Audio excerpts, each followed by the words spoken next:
Hello and welcome to the Potential Psychology podcast. I'm your host, Ellen Jackson, and it's my mission to share the science of human behaviour in a practical, fun and inspiring way. In each podcast episode, I interview an expert from the fields of psychology, well-being, leadership, parenting or high performance. I pick their brain to uncover what they know about living well, what tips do they have for you and I quiz them about how they apply their expertise in their own life.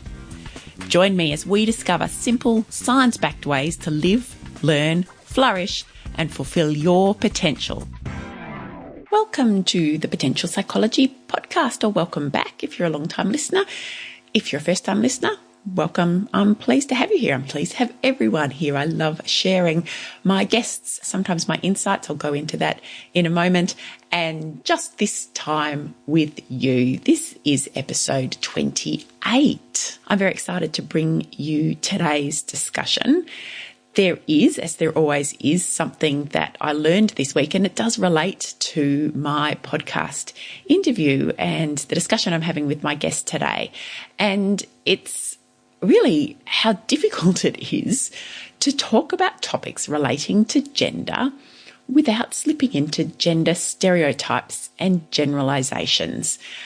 It's something that my guest today and I both frequently found ourselves saying, things like, I don't want to generalize too much, but, and I know this is a stereotype, but, and it is really difficult. And I struggle with this because I really do value individualism above the other categories that we use. I live in a world, I like to think, certainly in my world, in my head, where we place common humanity and the fact that we are all human first. We perhaps then, or certainly I do, like to place individualism and the fact that we are all unique second, and then the other categories that we use to describe people, gender, race, religion, whatever it might be, much further down the list. And yet I also acknowledge that human beings need ways to make meaning and make sense and be able to reduce the enormous amount of input, all the data that comes into our brains in every moment.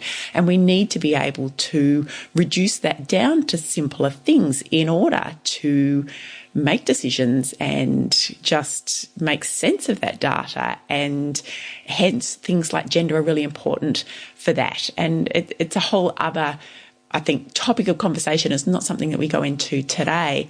And that is just acknowledging the complexity of being able to see people as individuals whilst also talking about differences, because there are statistically significant differences across a number of different domains. If we kind of put those people who identify as female in one group and those people who identify as male in another, we do differ on those dimensions. And of course, there are those people who don't necessarily identify as either. So this is complex stuff, or maybe I'm just making it more complex than it needs to be. I don't know. What do you think? Let me know. It's certainly not something that needs to be that complicated for the purpose of today's podcast discussion. So let me introduce my guest and we'll take it from there. My guest today, while still in the relatively early days of his career as a registered psychologist, has carved out a niche for himself and his practice in what has been a traditionally very underserviced area. Carl Nelms is the director and founder of Blokes Psychology, which might give you a hint as to his niche, and he's based in Melbourne here in Australia. And Carl's background is in community health counselling and mental health outreach support. He's worked with ex-offenders reintegrating into society. He's worked with various national helplines, and he has experience and a specific interest in supporting individuals with anger and addictions. Carl's also worked extensively with asylum seekers, newly arrived migrants and refugees, both on and offshore. But today he's here to talk to us about Blokes Psychology. Welcome, Carl. Thank you. Pleasure to be here, Ellen. It's lovely to have you. And can I start by asking, because we have a lovely, diverse international audience here on the Potential Psychology podcast. So not everybody might be familiar with the term bloke. What does bloke mean? It's not a question I've been asked before. Bloke, I suppose it's bloke is an Australian term for male or man or boy, I suppose, young bloke, old bloke. Yeah. So, and I did Google this myself because I didn't know. I assumed that it was perhaps an Australian term, but apparently, according to Wikipedia, the source of all interesting things, it's a term that's used, or slang term that's used in not only Australia, but also the UK, New Zealand, and South Africa. South Africa, there you go. Yeah. So, but of course, in Australia, we know the term bloke as being a term for man, male. Yeah, as you say, boy, young bloke, old bloke. And I love that it's the name of your psychology practice. What led you into this field? Who are you servicing as a psychologist? What led me into the field? I suppose it's a long story, so I'll keep it short. Probably 24 months ago, I was working in the community health centre for Gamblers Help, predominantly working with males, but because I was the youngest clinician there, I was getting a lot of the young males as well. And through supervision, I started to realize the way I engage with my male clientele, not always, but usually was very, very different to the way I had to engage with my female clientele. And through supervision, peer supervision, I got talking about this aspect and actually said to a client once, I often ask them, what made you come to the service or what made you reach out for help? And this one chap, he said, I've been wanting to do it for 5 or 10 years. And I said to him, okay, so why now? And basically said, well, where would I have gone beforehand? I'm only here because, shit hit the fan, so to speak, at home with his gambling and the other issues going on. But he said, I'd had referrals in the past, but where would I go? He actually said himself, he felt like a man going into a woman's world, going into therapy. And I was potentially naive at the time. And I thought, okay, this is interesting. There's a lot of psychology clinics around. But, well, what's missing? And then I started doing a lot of research on local clinics in interstates all over the world, actually, and probably 90 to 95% of them, especially locally, tailored more towards females. I don't like to generalize, but generally they're more focused around the wellness, the mindfulness, the emotion focus, talking about the cognitive behavioral therapy, all the different therapies. But even for me, as a man who studied psychology, that doesn't really invite you. It doesn't make you feel like that's a space for you. So I was speaking one day in supervision with my clinical supervisor, and I was talking about this issue, and she was saying, okay, so what do you think needs to happen? And I said, I was joking. There was no genuine intentions. I basically said to her, it's almost like there needs to be a Blokes Psychology clinic or something. And I sort of laughed, and she just looked me dead in the eye and said, do it. And yeah, the rest is history. And you did it. I did it. I gave it a shot, and yeah, it's been amazing actually how receptive people have been and how far people are willing to travel just because they feel as though it's a service that resonates with them and it's a place for blokes and men of all ages. And this intrigues me because, it makes perfect sense in so many ways. And I think perhaps the fact that psychology is maybe perceived more frequently as a female-oriented thing. The services are female-oriented.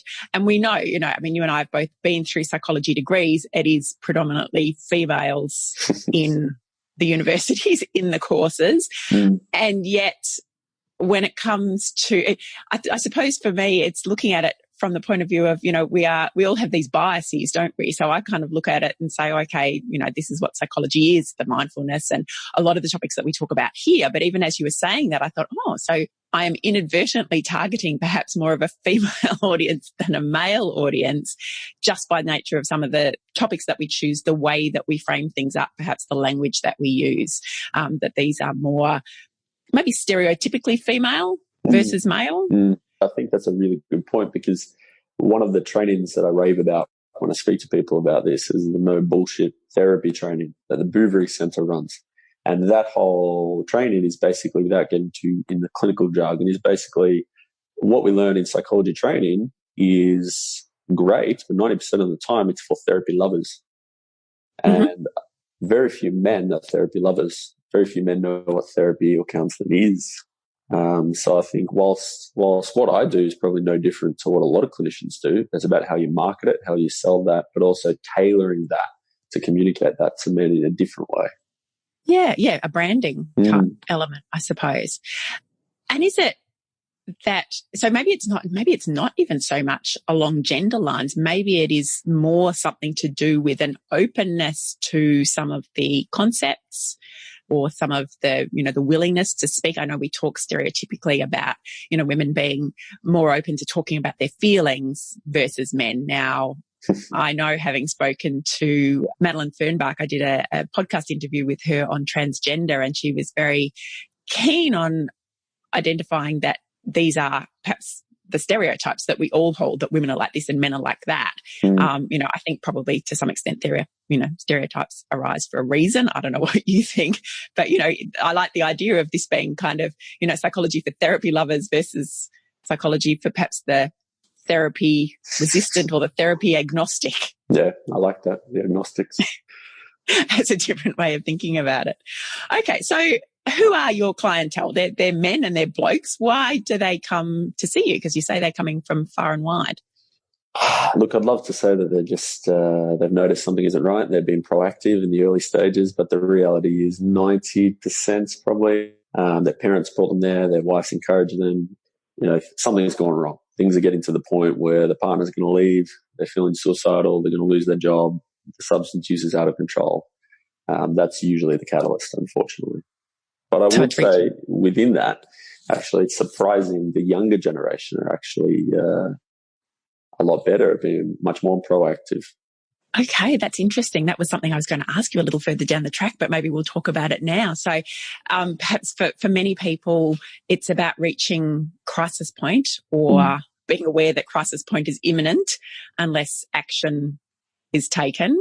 Correct, yeah. But not necessarily. And the reason I find that interesting is I've spoken to a couple of workplaces and we've been talking about things like mental health and well-being and how to identify signs and symptoms of mental ill health and how to help people. And I have had a couple of men, perhaps in their 40s or 50s, reflect to me that these have been topics that have been difficult for them. And I don't think it is entirely just gender specific. I think it's equally difficult for a lot of women.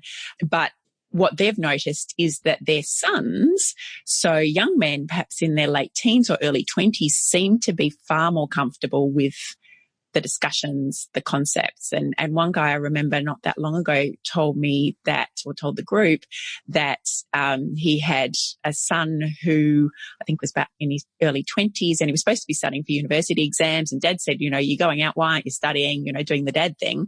And he said, oh, look, my mate so-and-so, who he knew had a history of difficulty in relation to his mental health, who struggled at times, he really needs someone right now. And so we're going out to dinner. And his dad, hard to be cross then. Just, well, okay, you should be studying, but by the same token, wow, you've identified, that this is someone who struggles, who knows that just connection with another human being is helpful, and that's the path you're taking, and good on you for that. So that kind of opened my mind up to the idea that maybe things are changing. I think they're definitely changing. I'm turning 30 in a week, so I feel quite old, but I'm aware I'm still quite young. It wasn't that long ago. I was in high school, and I think that's one of the benefits that I can really connect to with these teenagers, but I nearly fall off the chair sometimes. A teenager came in last week. He was 16, 17. He'd asked his dad to make an appointment. He came in. His dad didn't know why he was coming. And now this definitely isn't all teenage boys, but he sat down and I said to him, okay, so what brings you here? And he said, look, I've just been going through a lot of changes lately. I've just got a girlfriend. I've started experimenting with ABC. There's a lot of big emotions that I need to work through. Wow. Wow. And even when I was at high school, 15 years ago, we didn't know the terminology. We knew there was depression and anxiety, but we didn't know what that was and how to support people. But now I think they're leading the way. A lot of dads I see said, my teenage son and daughter, they're teaching us about mental health, mindfulness, and self-care. So it's incredible. The initiatives going on in schools at the moment is truly incredible. And is that where it sits? Is it within schools that these discussions are starting to be had, or is it elsewhere? I think primarily it is the schools.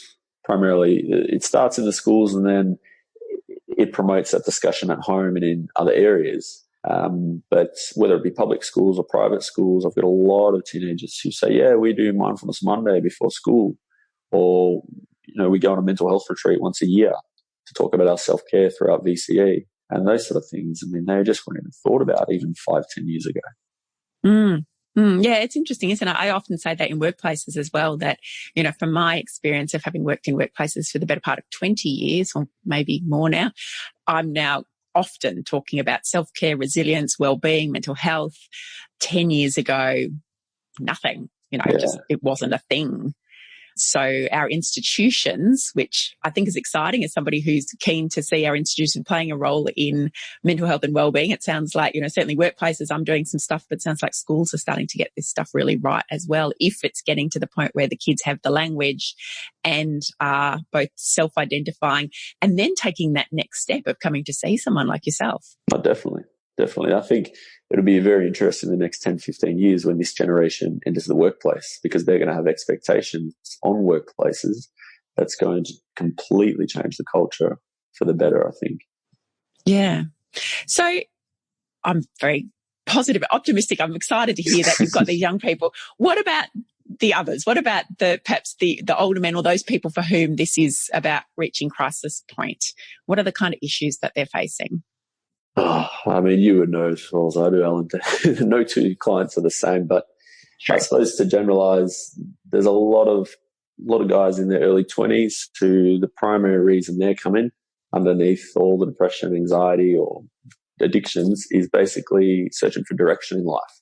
They might have done 2-3 courses, few jobs, and all their friends are finishing courses, getting into the real world of full-time employment. And these guys are realizing, I don't know what I want to do in life.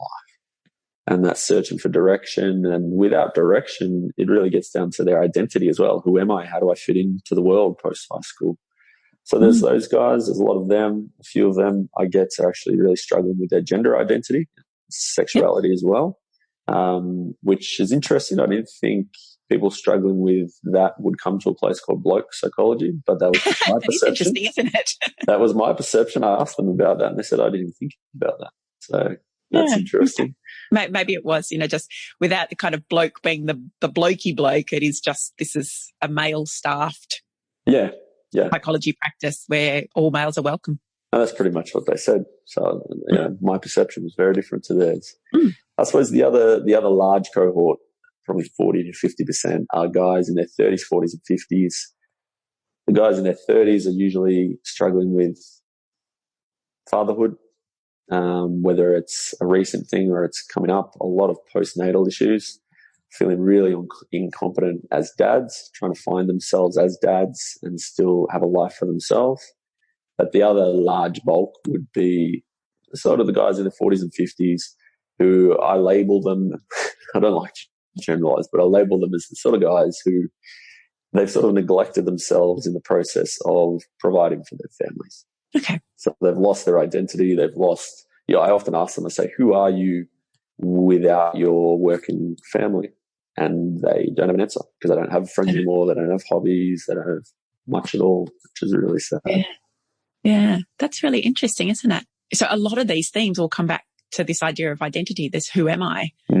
Whether it's I think I need to know and I don't, or I've now, say, perhaps lost my job and I never thought to understand or think about who I was without that. Yeah, all the way along the spectrum. Interesting that you talk about the postnatal and fatherhood element too, because I did talk recently to Nadine van der Linden about the transition to parenthood, particularly from a mother's perspective. And we were able to talk because we'd both been there. So talk from practical experience as well as our experience and understanding as a psychologist about that. And I think there is, I think even for women, there's a huge emphasis placed on what you are expected to do, what you should do, how you should feel when making a transition to parenthood, but not really that emphasis that I've seen anyway, but maybe I'm just looking in the wrong places about what that means for men, the transition to fatherhood. Yeah, no, I completely agree. And I think you're really correct in saying that it all comes back to identity. I think identity, regardless of what age the client is, it comes back to identity for men and, for women as well.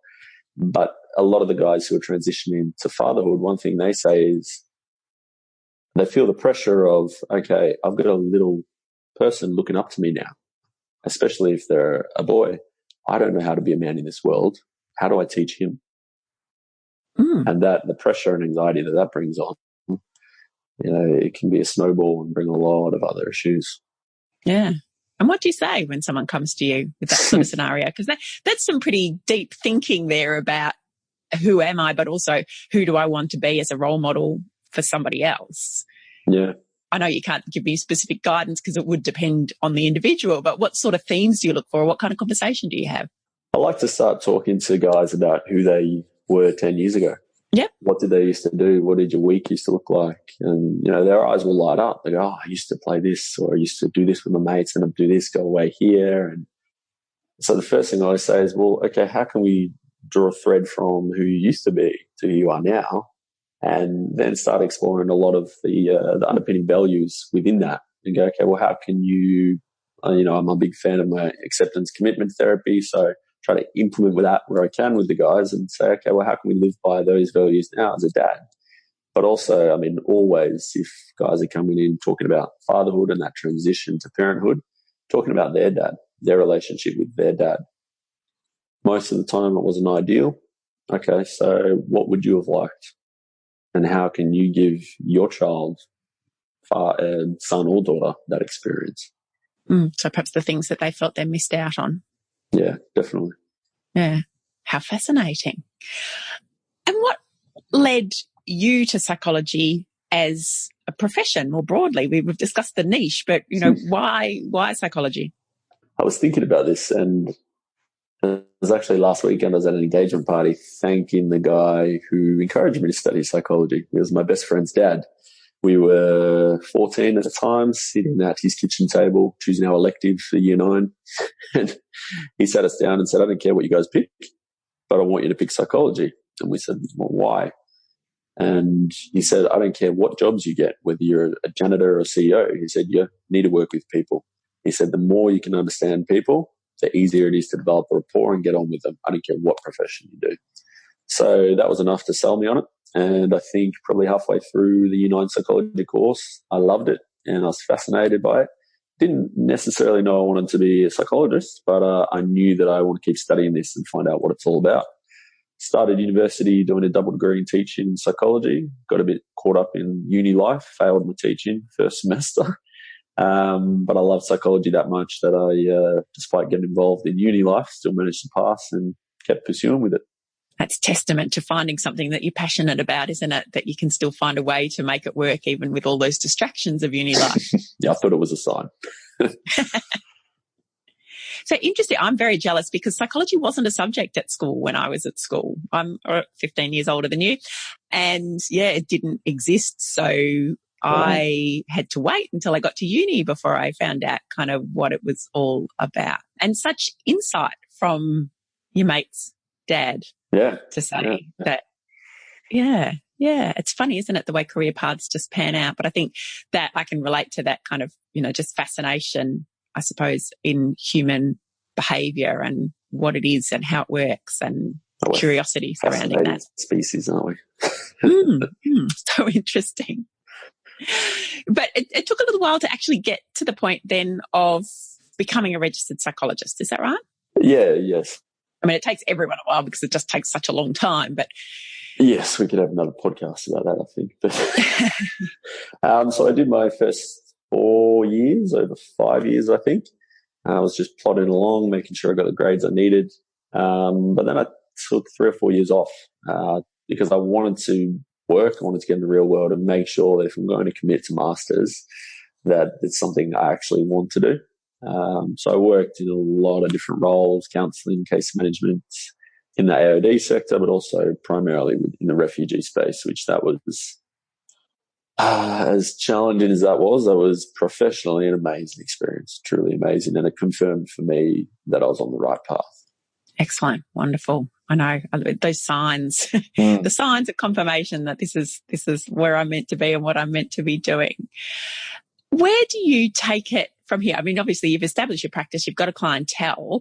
What would you like to see if we're kind of projecting forward now? We've talked a little bit about some changes perhaps in men's approach, younger generation versus an older generation, to understanding mental health and well-being, what would be your vision?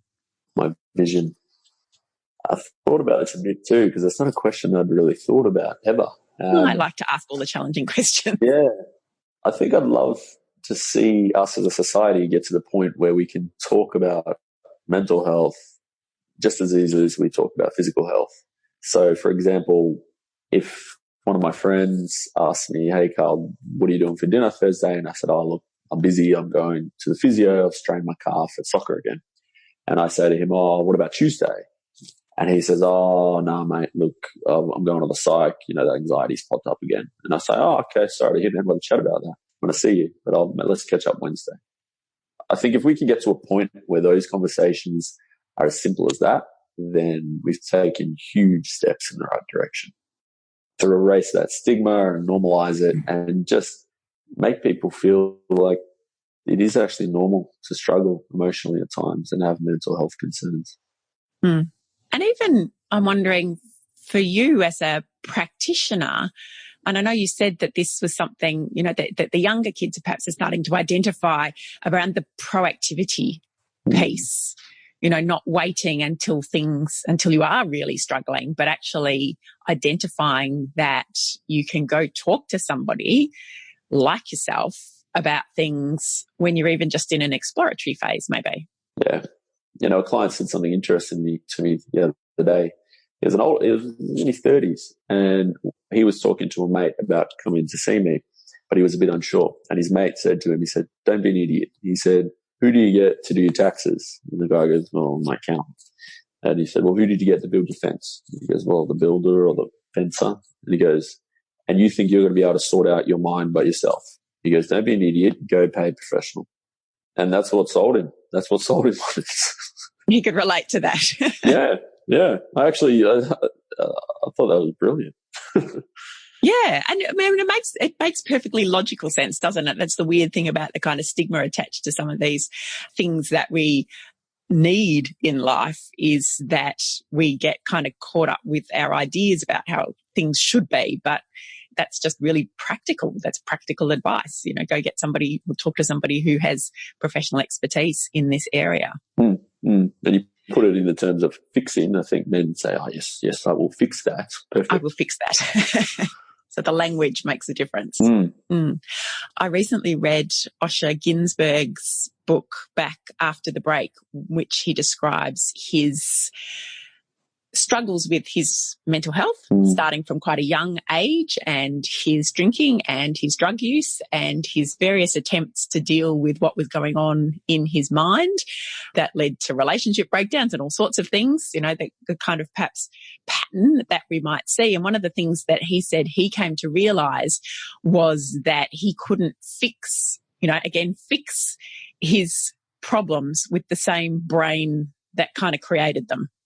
That's brilliant, isn't it? Yeah. Yeah. That's a great way to put it. Yeah. And I think that, you know, it just described it so nicely for me, this idea that, because we know that, you know, when your brain is kind of messed up and muddled up for whatever reason, trying to unpick that yourself with that same brain is going to be impossible. But I don't think I'd really thought about it in quite those terms until he described it, encapsulated it that way. No, it is great. Yeah. And it's a great book to read too, particularly in your niche, because he does give, I suppose, a male perspective and tells a story that I think might be, you know, with drug use and alcoholism and anger and behaviours that, again, I'm making an assumption as a female looking at men, you know, kind of manifest some of the perhaps underlying problems. And he's able to share that. And I know his passion is in sharing that story, because it was only when he started to hear other men speak about their experiences that he suddenly twigged that he wasn't A, alone in this, and B, there was a way to kind of work your way out of it. Yeah, well, I think that's extremely powerful. And I try and encourage all my clients to tell their mates they're coming to see a psychologist, because I say exactly that. I say it might not necessarily be about you sharing that with them, but I guarantee one of them might twig and go, okay, that might give them the strength and permission to reach out. Yeah. Yeah. Permission's a big one, isn't it? Allowing ourselves to know that it's okay to do something about it. I'm keen to explore this changing over time notion, this idea that our young people perhaps are starting to have a better sense of well-being. What are some of the other things that you've observed amongst young men coming to see you? Because it's not all going to be proactive, is it? Oh, no, definitely not. But even the ones who come when things are going wrong or at crisis point, as you highlighted before, they have the language, they have the basic understanding, or as we would call it, the psychoeducation about mental health. So that's a great starting point. And they also, a lot of them have the determination to actually, explore what's going on with them and what they can do about it. Because I always tell, whether it be the teenagers or the older guys, I say, you're in the driver's seat here. So I can navigate, I can direct you, but you're in charge of the steering wheel, you're in charge of the brakes, you're in charge of the accelerator. And I think that's really empowering for the young guys, especially because there's a lot of 16-year-olds come in and their parents are pulling their hair out going, there's significant school refusal, substance abuse, and who knows what else. And a lot of the time I say in the first session to the 16-year-old, I say, look, I can't force you to change. Your parents can't either. But you've got to think really hard about this because in a year or two, you're an adult. And the decisions you make now, they're going to have some pretty significant implications for you. And just that transparency with them seems to really resonate with them. Yeah, they get it. They understand. Yeah. I think a lot of the teenagers I've seen might have had bad experiences for one reason or another with school counselors or whatnot. And, a lot of the first thing I say to teenage boys, I say, I'm going to ask you a few questions today, but you can ask me as many questions as you like. But today, all you're here to do is figure out if I'm worth coming back to have a chat to. So the power and the ball's always in their court. Yeah. Yeah. And that language, I know you're just using there the description or that kind of analogy of driving the car. So again, something or language that's very practical that, certainly young men would understand and perhaps resonate with. And I know this might not be something you've even reflected on necessarily, but what is it do you think that works in terms of your style versus perhaps, they've gone to see a school counsellor who's most likely female? What is it that you think really kind of makes the difference? Look, I think firstly it helps that I'm a male with a teenage boy, especially a younger male. So I've already got that benefit. Yep. But I suppose if you were to view an initial session with me and a teenager, it's not particularly clinical at all. It's more like a casual chat, and being able to talk their language as well. If we're talking about drugs, and as soon as I start using some of the terminology or lingo, you can tell they look at you and go, okay, this guy knows. And I tell them, you can't bullshit me. So if you think I'm bullshitting you, tell me. But I said, I know what you're talking about. So being able to speak their language again, I think really helps them feel comfortable. And pretty plain and straightforward language from the sounds of things. Oh, definitely. And so I'm thinking from a parent's perspective. So I have two boys myself who are still primary school age. We haven't got to any of the kind of really tricky situations yet. But if you were to guide or advise, particularly the parents of boys, about creating healthy young men, what are the sorts of tips or strategies you might suggest? Healthy young men. I always say to parents whenever I see them, and I'm seeing one of their teenagers, I say, don't be afraid to nag the crap out of your son. Okay, that's interesting. And the teenagers hate when I say that, but I say, the thing about a nagging parent is you never have to question if they care about you or love you or are thinking about you, ever. I said, in 5 or 10 years, you're going to look back and go, Mum was always on my back, but I knew that she always cared about me, was thinking about me. I suppose the hardest thing for parents is to differentiate between normal teenage isolation and mood swings and teenage behavior and something to actually concern yourself with. That's the real difficult thing, I think. Because I get a lot of parents bring teenagers in, and to be honest, there's not a lot going on. They probably don't need to be there, but the parents just don't have that dialogue to actually assess that. So okay. Trying to open that dialogue, 90% of the time they're not going to want to borrow it, but as long as you keep trying, when and if they need to open that dialogue and reach out for support or have a chat, they know that they can. They know that that's there. So what are the sorts of things parents should be, how do you open that dialogue, I suppose? Because that is, as a parent, you don't, and again, my kids are still little, so it's not quite an issue, but I can sort of anticipate a day parenting teenagers where you don't want to become that totally annoying, roll your eyes at them parent all the time. Although I take your point that at least if you are nagging, you're indicating that you're caring. How do you kind of walk that line and open that dialogue with kids so that you do tap into perhaps where things are not working well? I think for sons, especially teenage sons, I'm a big fan of Steve Biddulph, who I'm sure you've heard of, Australian psychologist and guru in boys, I suppose. And he talks a lot about in the teenage years, dad is very important, but so are other male role models in that child's life. So if you were concerned about a teenage boy, of course, hopefully there's dad or a father figure of some shape or form there to try and have some discussions about not only the teenager's well-being, but also the dad's well-being. I try and encourage dads, if you want your teenage boy to speak to you about this, you need to self-disclose and say, I've struggled with ABC. But also if I acknowledge a lot of families these days don't have that. And that's where you need to rely on uncles, brother-in-laws, soccer coaches, footy coaches, teachers, and those sort of things. Because for teenage boys especially, and Steve Biddulph talks about this a lot, that those male role models are really essential because they're the formative years of how the teenager forms his idea and identity of what it means to be a man in our society. So as a parent, really looking, I suppose, then at who are the other men in that child's life that can have an influence, that can perhaps be someone that they can connect with, or even who is just modeling the sort of stuff that you want your son to be, sort of look at, who are the footy coaches or the soccer coaches or the basketball coaches, are they the kind of men that you want your child to be? Exactly. What sort of values are they going to instill in your son? Yeah. Yeah. Okay. Interesting. So what else? So role modeling plays a part, and I'll put references in the show notes to Steve Biddulph's work, because I know even for me, as a psychologist, when I first had my elder son and then I went on to have another son, I thought, God, I know nothing about boys. I've only ever been a girl. I grew up with a sister. I grew up in a very female dominated family.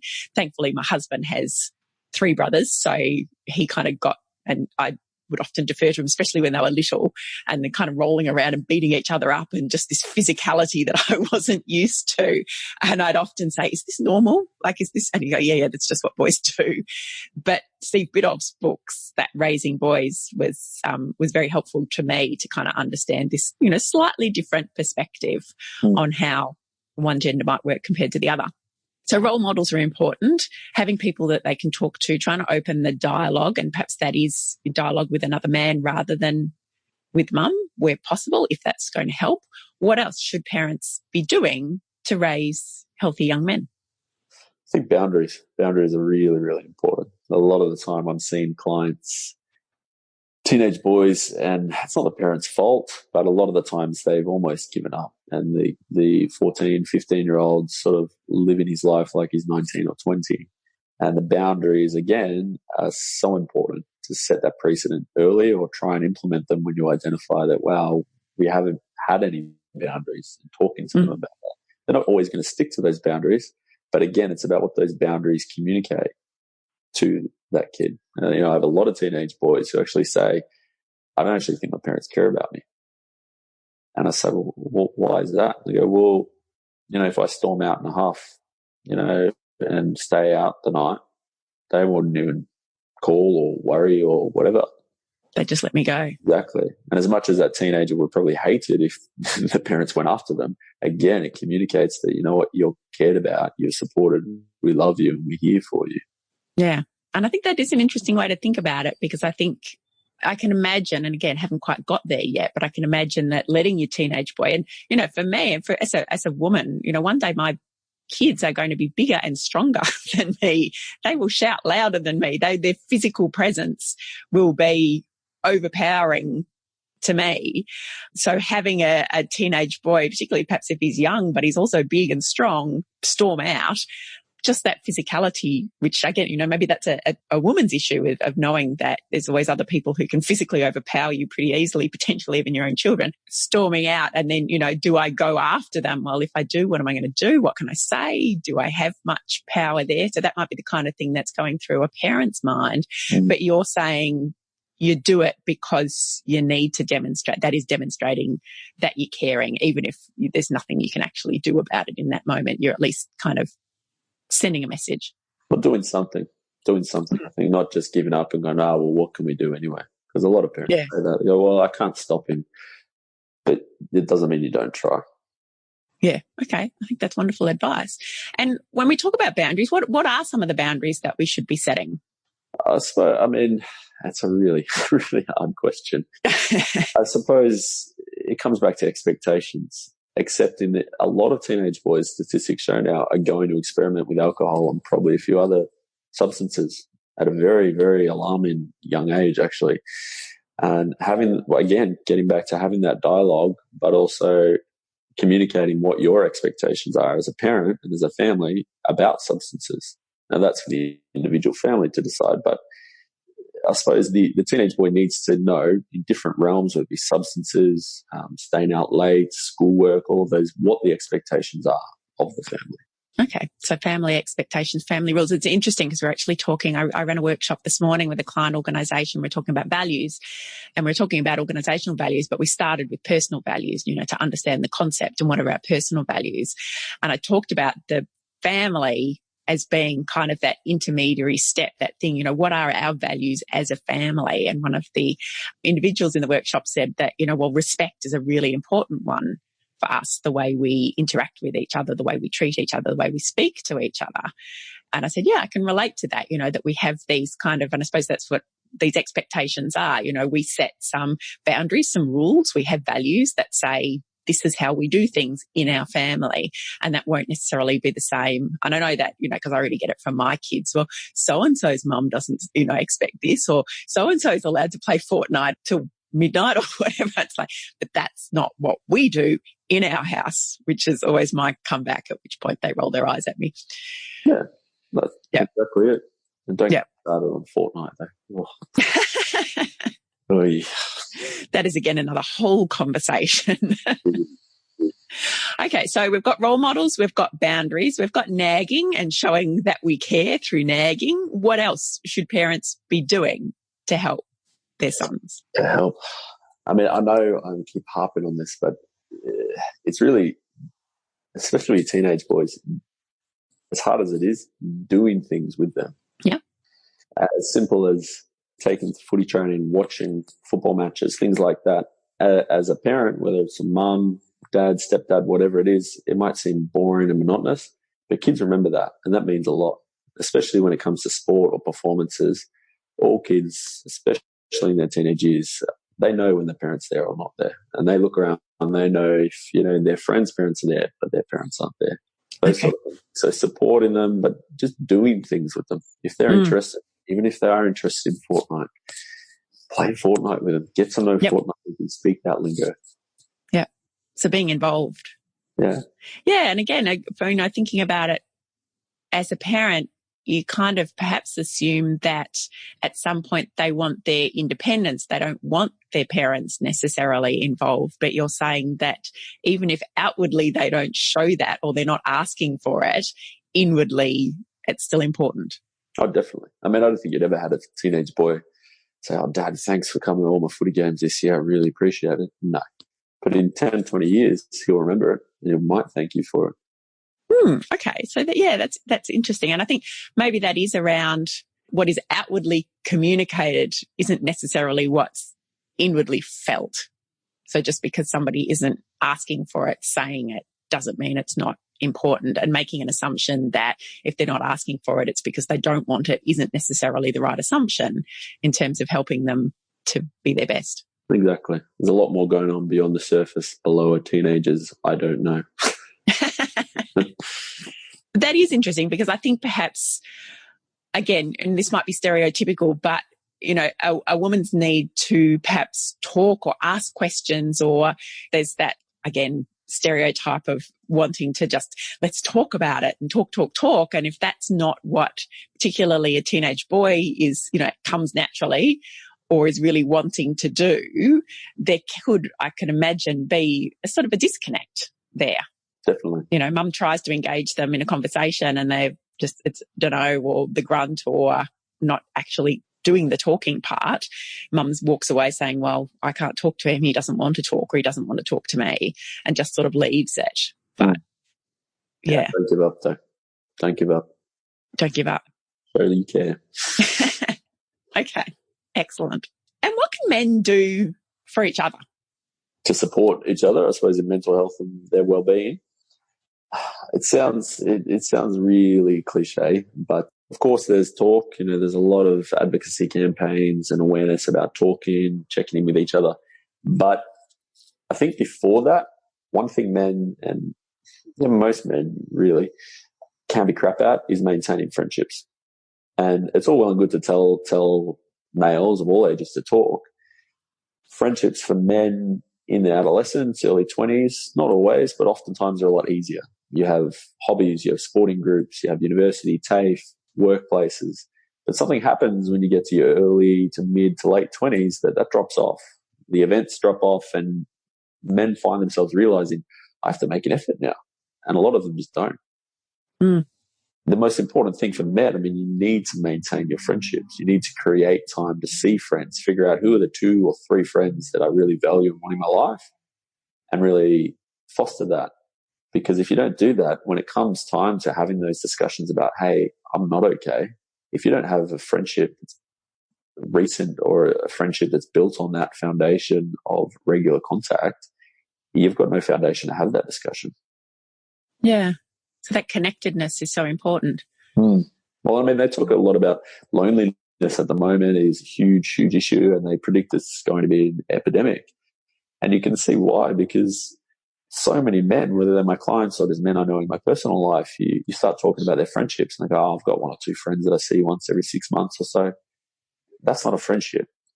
That's an old friend that you're catching up with, but that's not a friendship. That's not an active friendship.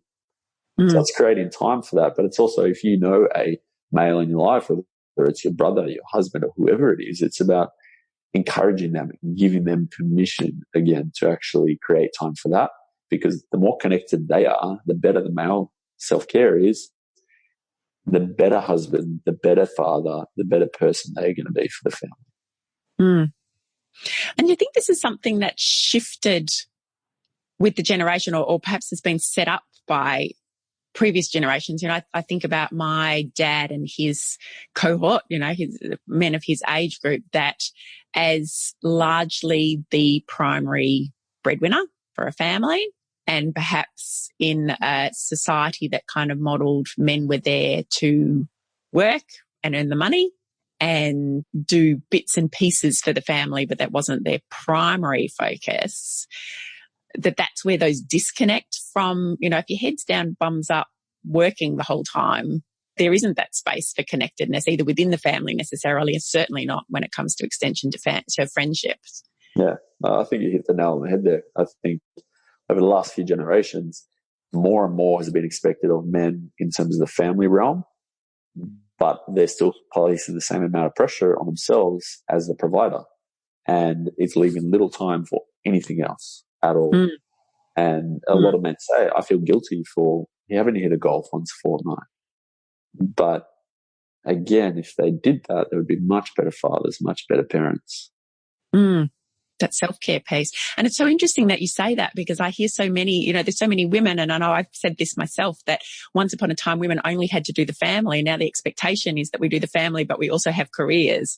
And we kind of assume that that's a woman-only issue, but clearly it's not when you phrase it like that. It's like, no, it's a men's issue as well, that once they just had to do the career and now they have to do the career and the family.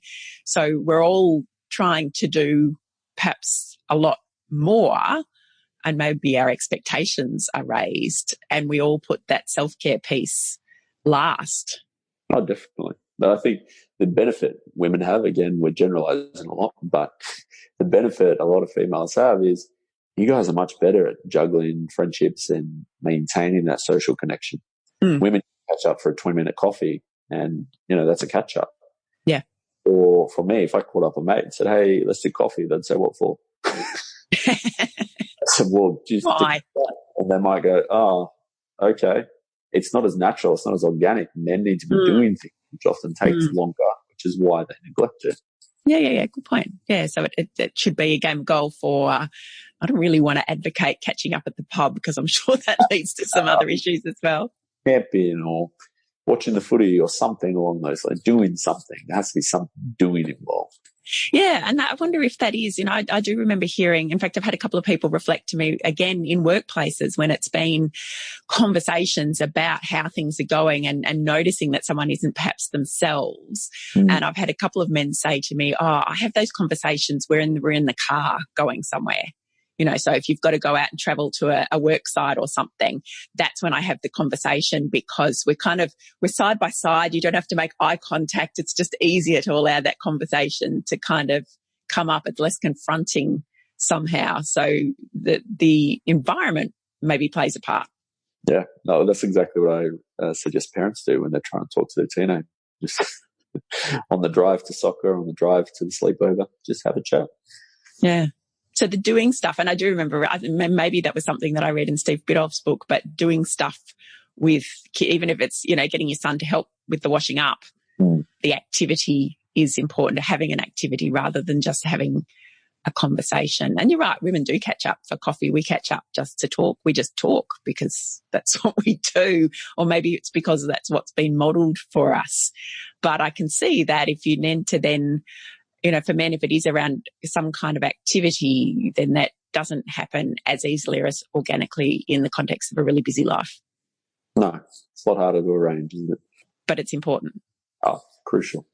Anything else that you'd advise for men or for the partners of men, the people with men in their families, if you want to do something to help improve well-being and seek help where required? Any other tips or strategies? I think I gave a talk recently at a Father's Day breakfast, and they asked me to talk about, it was for daughters and dads, and they said, can you talk about how daughters can support fathers? And I thought they had it the other way around, but no, they said, how can young daughters support their fathers? And the one thing I talked a lot about, and I might have already gone over this, but it is giving dad permission and encouraging dad to have a life outside of work and family. Because as you touched on before, if that is all dad's life is, then his identity consists of work and home. I'm the accountant, I'm the builder, and I'm dad. When one of those falls over, then that's when things get serious because there's no other outlets. There's no other outlets whatsoever. But if dad also catches up with friends, he, plays veterans footy once a week and, he might play golf once every few months, he's got something else. And I don't the importance of that can be understated at all. Yeah, I spoke to Dee Anderson recently on the podcast, and we were talking about athletes and well-being, and she said she uses, and it's funny because I've used this a couple of times now with other people, uses the analogy of the chair and how the chair needs to have 4 stable legs that really give you that well-roundedness. And those 4 legs could be lots of different things for different people, but using it in that context that you were just describing there, for men, work might be a leg, family might be another leg, but sport could be a third and some other hobby could be the 4th. And as soon as you take one of those away, that chair just becomes very unstable. Yeah, I heard that episode and I love that analogy. It's so true. It's good, isn't it? I know I've used it a couple of times too. That's what I love about the podcast is we'll all get to learn stuff and kind of spread the benefits around. And so, Carl, resources, books, other things. We've mentioned Steve Biddulph's books, and I will put those in the show notes. Are there other sources of information for anyone, whether they are young men themselves, older men, whether they are the partners or daughters or mothers of men? Where else can people look for information? I know we've talked about Steve, but I have to talk about one of his other books. Sure. That I recommend to everybody in the men's space, or if you've got a husband or somebody worried about his male. It's a recent book in the last few years called The New Manhood, and I think it was he released it 10 years ago, but he's recently released a new edition. And it's available for free, actually, on podcast format as well. You can buy the hard copy, but he's released it for free.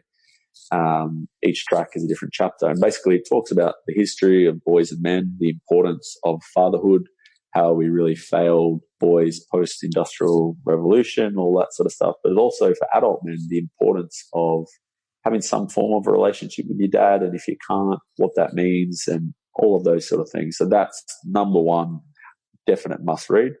Yep. The other one we've recommended a lot of clients lately, not specific to men at all, is it's called Lost Connections. You might have heard of it by Johann Hari. So he was the chap, some people might have seen the really famous Addictions TED Talk. Yes, have seen that. So this is the same guy. He's a British author, and basically he went around the world for, I think, 2 or 3 years interviewing all the leading experts and researchers in psychology, psychiatry, and basically narrowed it down to a book and talks about, I think, the 9 or 10 main causes of depression and anxiety. So whether you know somebody with depression and anxiety, you've experienced it yourself, you're a bit unsure, I guarantee anybody who reads it will resonate with it. It's fantastic. Okay, so that's called Lost Connections, and I'll put a link to that. I'll put a link to that TED Talk too, because I think that's a really interesting TED Talk for anybody who hasn't seen it. And where can people find you, Carl? So you can check out blokespsychology.com.au. Probably if you're not in Melbourne, better off to check our Facebook, Blokes Psychology. We're always posting a lot of, whether it's our own blogs or different initiatives from around Australia, around the world, advocating the men's mental health space and well-being. And that's a nice little interactive community that we're developing there. Beautiful. And I did notice that you had posted something about the comedian Dave Hughes. Yes. I think in the last week or so, a news article about him and talking again about his experience, particularly as a young man and getting into drinking and other things, and then what it took for him to realise. And I think it was actually, he said, a conversation with his mum. Yeah. Got him to the point of realising that he had to do something to change that kind of trajectory that he was on and to be the kind of man that he wanted to be. And look at him now. Yeah. Carl, thank you very much for everything today. I've really enjoyed it, both as a fellow psychologist, but also as a parent. You've certainly given me some things to think about as I approach the parenting of, well, my eldest son's just turned 10, so our adolescent years are not far away. So how I might approach that to do the best by them and maybe by us as a family too, also as a partner. So I've walked away with lots of tips and strategies, and I'm going to check out some of the resources that you've mentioned. Thank you. No, thank you, Ellen. It's been an absolute pleasure. First podcast I've appeared on, so got that under my belt. So I really appreciate it. It's a pleasure to be on the show. Lovely. And first of many, I hope. I spread the word. So you've got plenty of great stuff to share with people, because I think it is, this is an under-discussed space. I get the sense that that's changing, and we're getting more mental health resources that are specifically targeted at men, but it's really early days. So I think it's a fabulous niche for you to be in, and you're obviously making a difference to people, which is just wonderful. Oh, thanks, Ellen. Really appreciate it. I hope you, if like me, you are the parent of boys, you've taken away some tips from Carl on how to help your young man to thrive and flourish. And if you're a bloke listening to this, I hope that what Carl had to say has resonated with you, and that you too have taken away some tips on thriving, flourishing and taking care of your well-being, and perhaps helping your mates to do the same. Certainly do encourage them to seek some assistance and support if you're concerned that they're not travelling well, and a GP is a great place to start.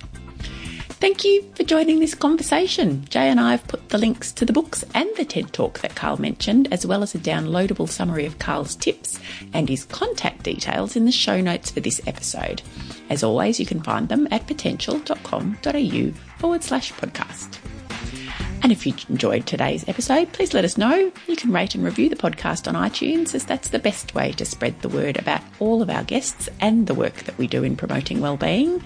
You can also chat to me via email, ellenjackson@potential.com.au, and on all of the socials. Just search for Potential Psychology.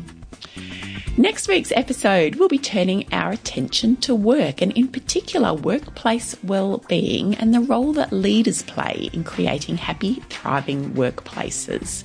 My guest, Karen Gillespie, and I will be talking in particular about a nifty tool for helping leaders to uncover the strengths and challenges relating to their own well-being.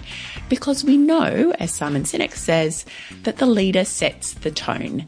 Here's Karen to tell us a little more. We talk about well-being, particularly for leaders, as being this kind of careful balancing act between the challenges or demands that you're experiencing or that are coming at you at any one time, both in work and outside of work. It's a holistic approach. And so it's this careful balancing act between the demands or challenges coming at you and the resources that you have available to you to meet those challenges and demands. And the closer those two things are in equilibrium, then, the better your well-being is going to be. And those resources can be your physical health and well-being. Did you get a good sleep last night? The emotional strength that you have, the relationships and the support you have around you, the resources that the organisation helps you with as well. I'm very much looking forward to bringing that to you, as well-being at work is one of my pet topics. But in the meantime, have a fabulous week and I'll see you next time.